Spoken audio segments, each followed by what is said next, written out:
Sa iba pang balita, nananawagan ng tulong ang isang ina para sa kanyang anak na may pambihirang kondisyon kung saan napakaliit ng kanyang ulo. Para bigyan ng mukha ang balita, Mobile Journal, Yeda Pascual. Masakit na yung mawala ng anak dahil sa isang birth defect. Pero doble pa ang naranasan ng mag-asawa sa Occidental Mindoro nang matuklasang ang bagong silang nilang sanggol. May parehong kondisyon.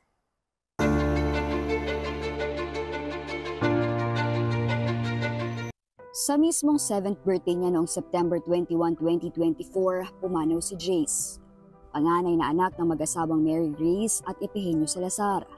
Ipinanganak si Jace na may microcephaly, isang rare na birth defect kung saan maliit ang ulo ng sanggol dahil hindi gaanong na-develop ang utak habang nasa sinapupunan. Ipinagbubuntis naman noon ni Mary Grace ang pangatlo niyang anak na si Kiran. Nung isilang ito, parang nanumbalik ang lahat. Walang bumbunan, hindi rin umiiyak, hindi nagre-response at walang eye contact kapag kinakausap ang sanggol. Grabe nga yung pagsubok, ma'am. Hindi ko po akalain na uulit po ulit yung ganong sakit.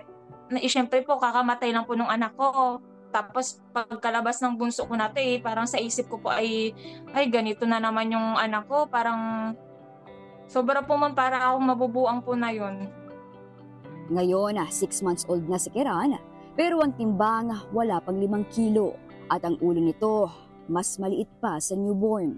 Tinatanggap ko na lang, ma'am, na ganyan na siya. Kahit masakit sa akin. Kasi nasa isip ko na kukunin din siya ni Lord sa akin balang araw. Kaya nung ate niya. Ngayon nga po dito sa bahay, tatlo-tatlo yung oxygen namin dito. 20 beses kada araw kung atakihin ito ng seizure, kaya bawal siyang maubusan ng oxygen tank. Ang gastos nila kasama ng mga gamot, umaabot sa 15,000 kada buwan. Kahit pa paano nakakatulong na raw ang pagpupost ni Mary Grace ng mga videos ng buhay nilang mag-ina. Ang kanyang mister naman na pintor, gumagawa ng mga portrait paintings at standee displays. Hiling na lang nila marami pang bumili at magpa-customize para matulungan pa si Baby Kiran.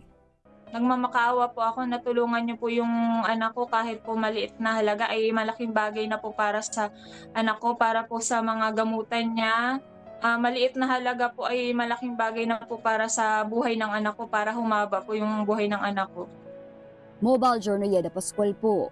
Hatid ang mukha ng balita.